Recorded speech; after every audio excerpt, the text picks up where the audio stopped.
presentation tonight. Kids have to know more than you, or they cannot separate from you. Okay. I want you to at some point write that down and put it somewhere in your atmosphere of being a parent.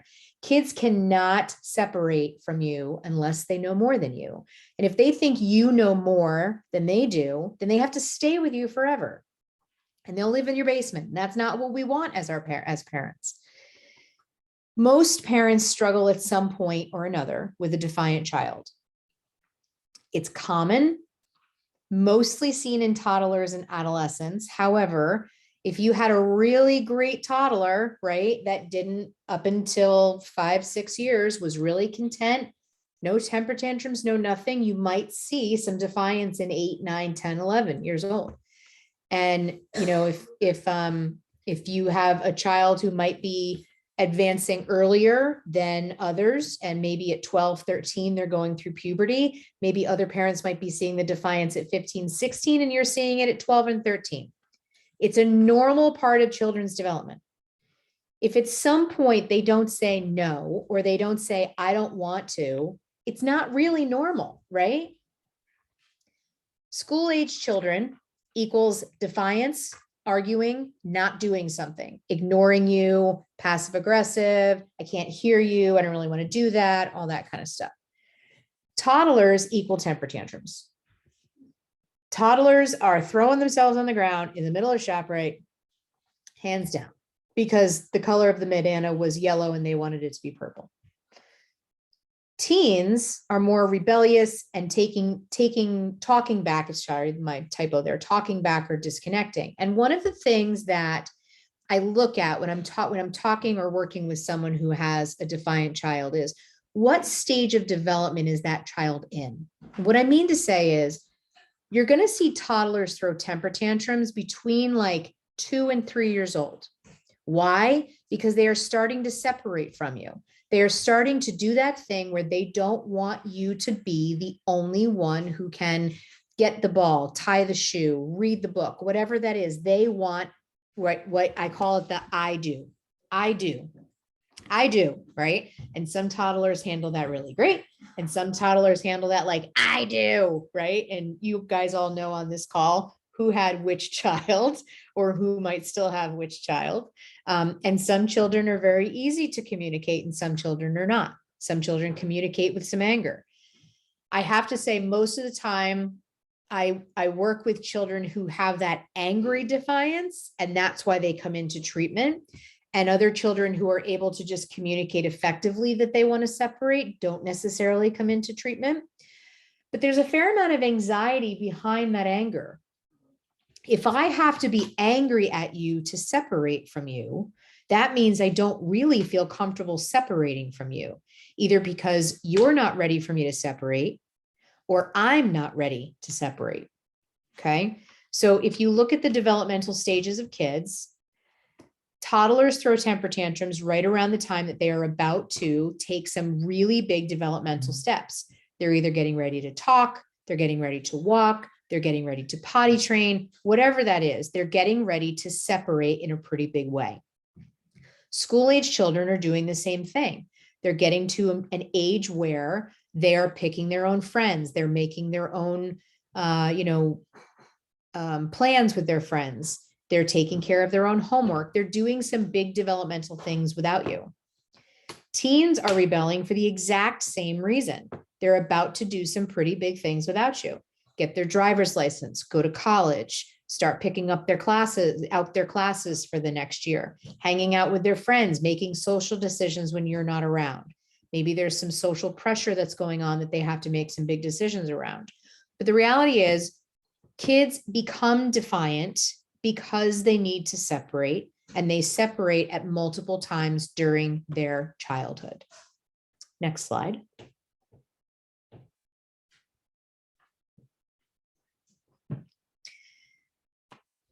They're doing it for a couple reasons. They either want to exert control over a situation.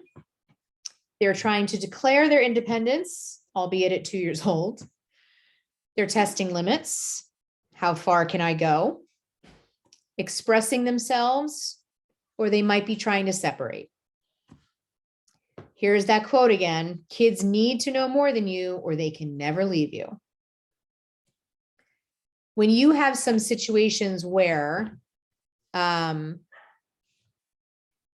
you can kind of look at this list of 5 things and determine what your child is trying to do.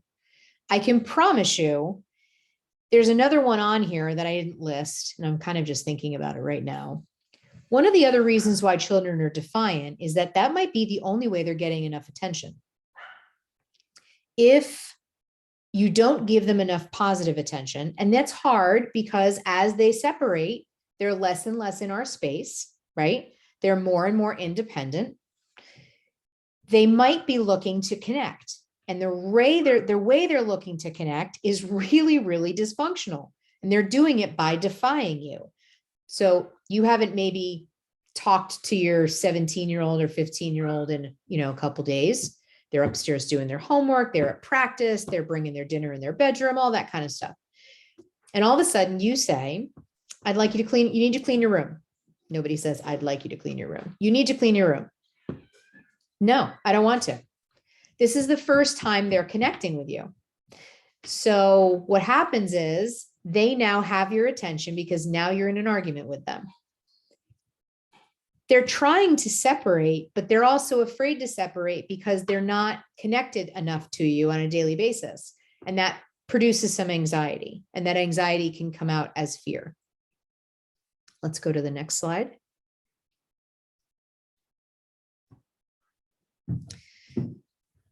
When it isn't what it seems.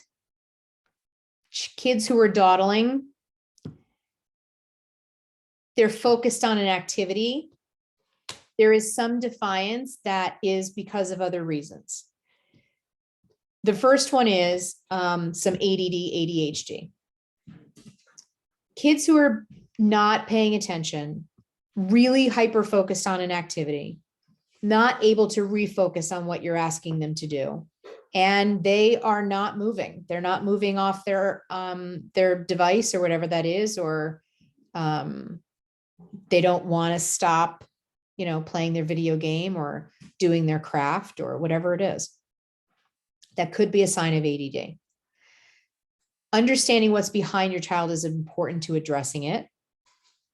Defiant behavior definitely interferes with relationships in the family if it becomes a problem. Once in a while, defiance is one thing. Constant defiance is another, and we have to get under the root cause of it. Excuse me. The other cause of defiance, when we see it really pervasive, is ODD.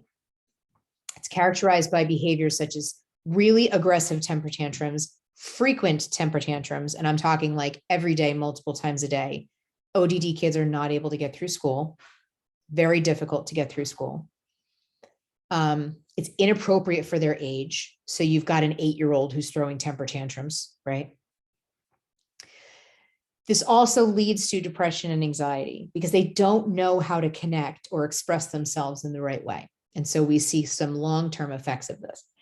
What you want to do as a parent is you want to get ahead of this, right? It's one thing to have a child who's developmentally appropriately defiant, okay? Like all the things that we just sort of talked about. But it's another to have an 8-year-old who's throwing temper tantrums in the middle of the day at school and you're getting phone calls, okay? And I think we all know the difference, but it's sort of a matter of like, when does it become a problem versus when is it normal? And I can tell you that the answer to when it becomes a problem is when a child's performance in the world or relationships are being impacted. If you suspect ADD or ODD, you definitely want to get your child screened, okay? And the reason is ADD and ODD untreated, definitely we have seen proof positive that it leads to mental health issues as teenagers and adults. And this is when defiance is not defiance for the sake of separation. This is when defiance is something greater. We can go to the next slide. If your child's defiance is not at the level of ODD or affected by another concern, there are ways to work on improving it. Next slide.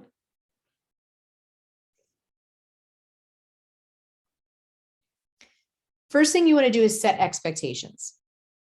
What does that mean? It means every Friday we clean your room, not haphazardly throughout the week. Your room has to be cleaned. Every Friday we clean your room.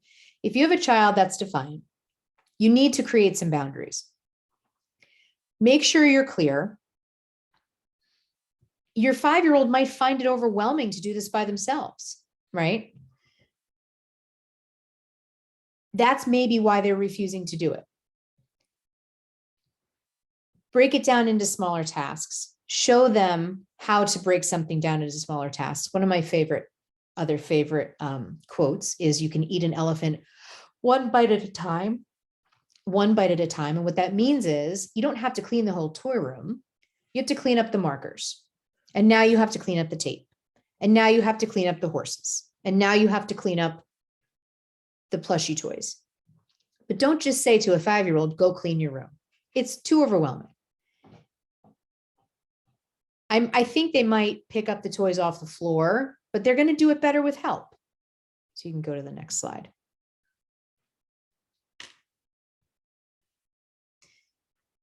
We talked a little bit before about getting to the root of the behavior.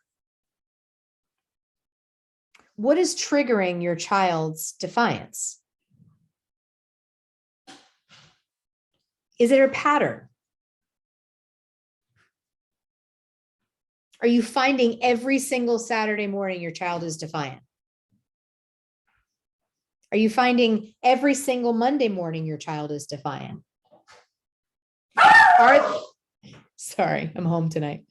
So I've got my dogs at the house. Are there specific things that they don't like to do? My daughter does not like to clean up her toy room. We have to do it as a family. And it takes an hour because none of us want to do it either. She likes to dirty it, but she doesn't like to clean it. Do you find your kids more defiant when it's hectic and harried? Are they having a response to the lack of structure?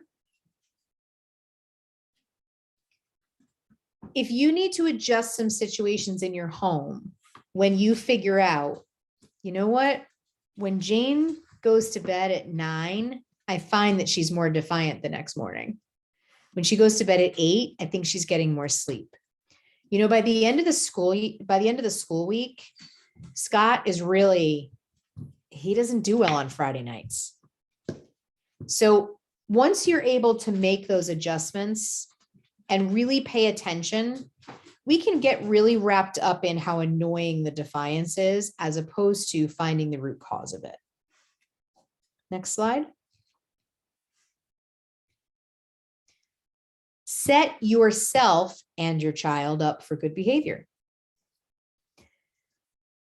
If I know that my daughter does not like really loud birthday parties, I'm not going to make her go. If I know that my son doesn't like the mall, we're not going to go. The reason is because it is my job to set my kids up for success. And also, I don't particularly like when my life is stressful.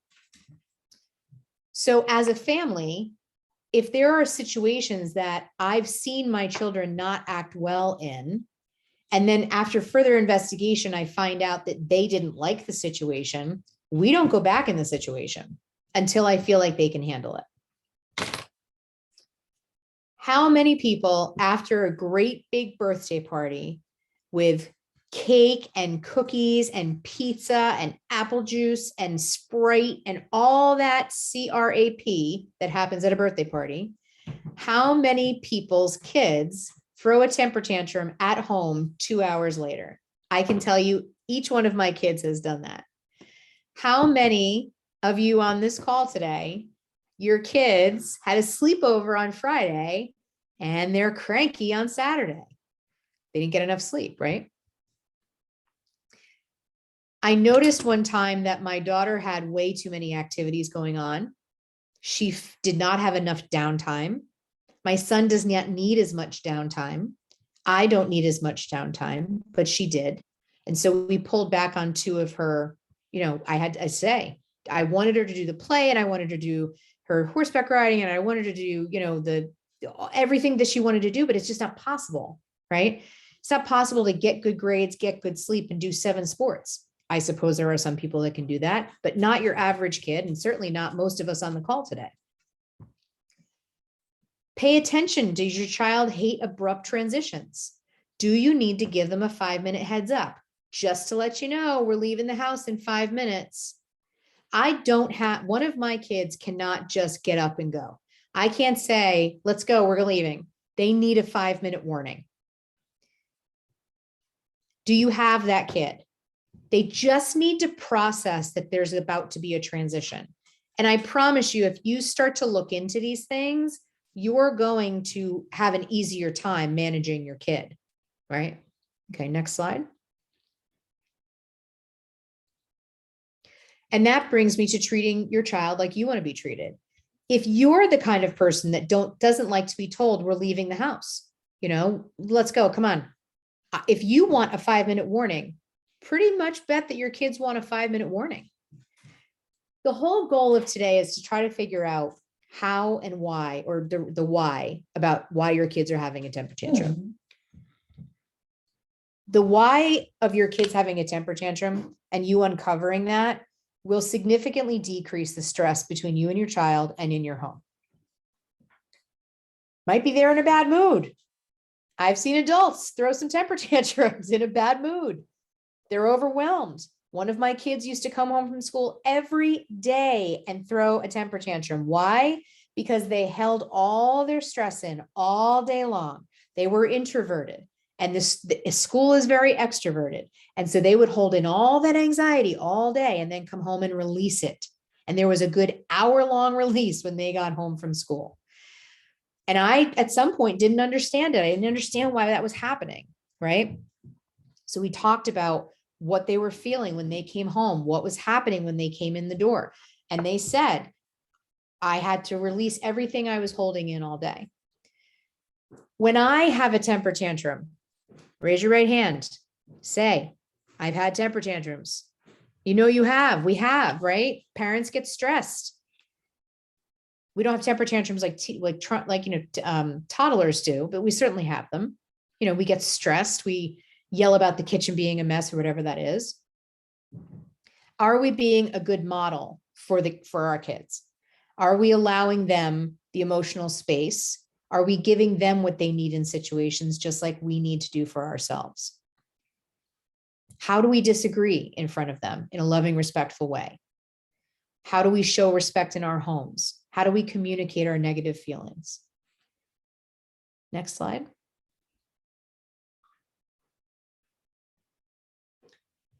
If your child is school age or teen, take advantage of that.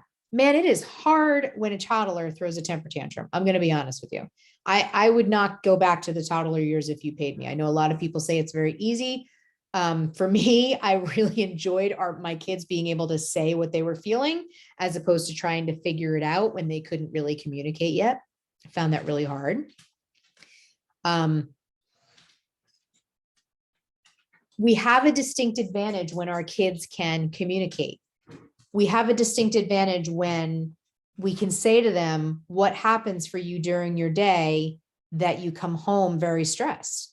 A toddler doesn't know that. We have to guess. We have to go through our little toddler list of hungry, cold, tired, hot, overstimulated, understimulated, all that kind of stuff. With school-age kids and teens, we don't have to do that. They can talk calmly. The other thing, and I've said this in a couple of the sessions that we've had, is I'm a really big fan of post-gaming it, right? Pre-game, post-game.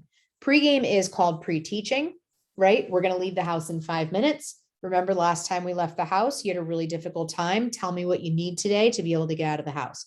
That's pre-game. Post-game. Yesterday, I feel like we had a really hard time getting out of the house. Tell me what you think we can do better. Tell me why you think that happened. What was going on for you? Now, this might have happened a whole day later, but what are they right now? They're calm and they can focus. When they're in the middle of a temper tantrum, they're not calm. They can't focus. So post-game, pre-game is really important, especially with your school-age kids and teenagers. And then it's almost just like at work, right? When something doesn't work right and you're at your job, you go back to the drawing board and say, that didn't work. What do we do next? And that's what we do in our house, right? That didn't work. Yesterday didn't work. Being at ShopRite and you throwing a temper tantrum didn't work. What are we going to do different? And that will be a good solution for both of you. Next slide. Oh, ground rules. Ground rules is like the employee handbook for your house. Make sure your kid knows what the rules are. And make sure they know, and it's consistent, what the consequence for not following the rules is. If you're at work and you call out too many times, what happens? You get fired, you get written up, whatever that is. If you're home and you throw a temper tantrum too many times, do you still get to go to the movies? Do you still get your iPhone? Do you still get to go to practice?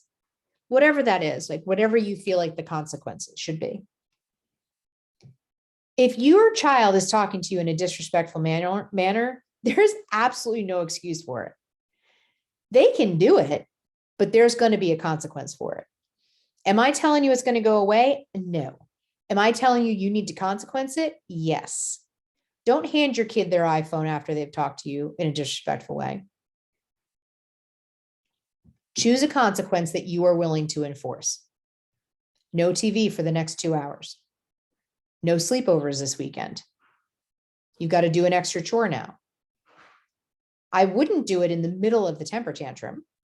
I would let them know very politely, I understand you're upset.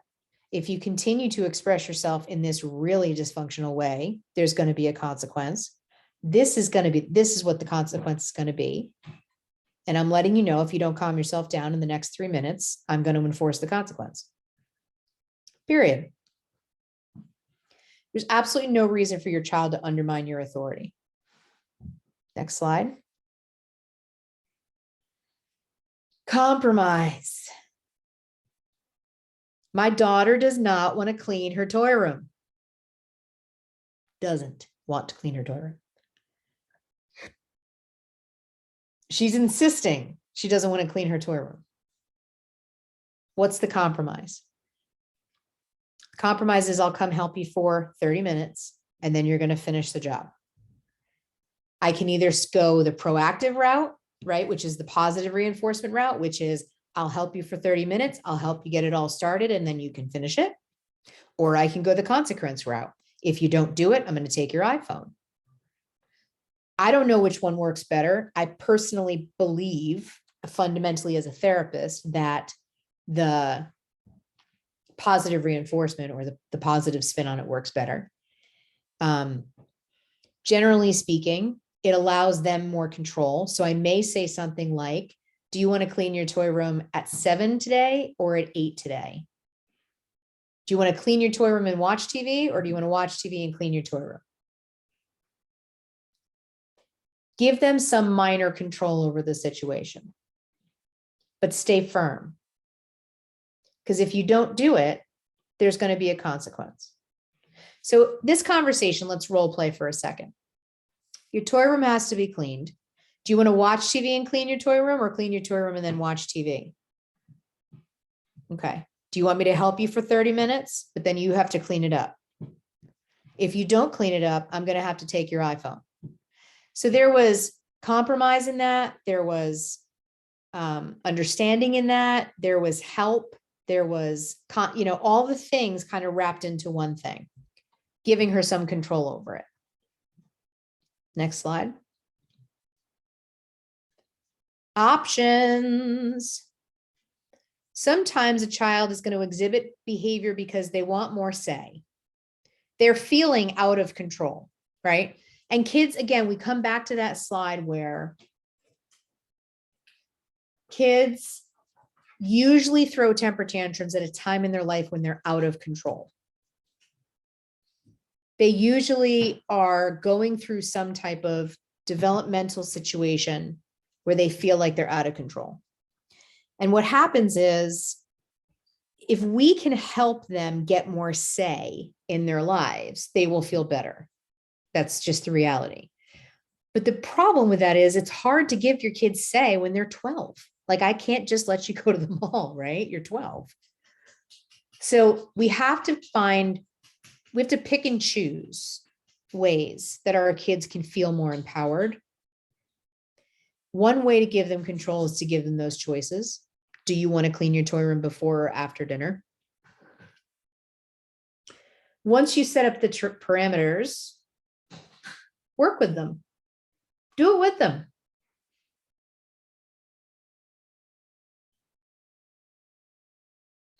If your kid doesn't want to do it at 7 o'clock, it's okay. That's all right. You can keep going. You can go to the next slide. So what I want to talk about now is what to do when it's not working. Okay. Because these slides are great. These seminars are great. But what do you do when it's not working? The first thing I would do is if I was not able to work through everything I just said to you. Okay. I know you want to go out, honey. Hang on. If everything is not working, you're trying, you're compromising, you're watching out for their cues, you're trying to figure out, what's triggering the temper tantrum, all that kind of stuff, and it's not working. The first thing I'm going to say to you is give it some time. An intervention takes weeks, sometimes months with a kid to work, okay? And what I mean by that is just because I gave you a choice to clean your toy room once does not mean you're done throwing a temper tantrum. She's going to do this 42 more times. Why? Because at the end of the day, she doesn't like the task. And my goal is just to decrease the negative behavior, decrease the yelling, decrease the screaming, decrease the temper tantrum. So I want you to think about a couple things. Number one, decreasing behavior might look like not necessarily decreasing the frequency, but decreasing the severity. Okay. And what that means is you might now throw a temper tantrum, but you're not yelling and screaming. Right? Or maybe you're still defiant and you're still telling me you don't want to do something, but you're not doing it in a way that's disrespectful. So lower your standards a little bit. I would love for my kids to act normal all the time. They're not going to. It's just the reality. I've been going through this toy room thing with my daughter for as long as she's had a toy room. Okay. But the reality is she doesn't have to yell and scream at me about it. She doesn't have to throw a temper tantrum about it. And my win is not that she loves to do her toy room, but that there is no temper tantrum around it. Make sense? Okay. The next thing I want you to think about is, so number one, lowering your standards a little bit and celebrating the win where there's a win. And number two, that it's going to take time. If you have on this call an 8-year-old, it's going to take a minute. If you've got a 15-year-old, it's going to take a long time, right? And what I mean by that is they're going through these developmental stages and it's really hard. And it's really hard for them to go through it. And it's really hard for you to go through it. And sometimes the developmental stage is really, really difficult. And sometimes the temper tantrums that surround it are really, really difficult. But if you get to a point where you don't feel like you're making any progress, reach out to a therapist and ask them for help trying to figure out where you're getting stuck. Are you giving your kids enough positive attention? Right? Think about all these things. What is really causing them to be stressed? Right? If we look at kids being disruptive as being stressed. Okay. Can anybody talk a little bit about what's going on in their home or struggles that they have? Actually, Scott, I think this is probably a good point to open it up for that. All right, what I'm going to do is I am going to stop the recording. Oh, yeah. Just so in case, just depending on what's being shared. So let me just do that real quick. And just as we finish up, I just want to have it on video. Kelly, thank you so much for everything. You're welcome. This has been fantastic. And thank you for all the parents. some of the names have been with us through all 6 sessions. Oh, good. So really appreciate that. And Oh, great. we will have this up on our YouTube page by the end of the week, and I'll share it out with our whole community, the whole playlist as well. So thank you so much. Awesome.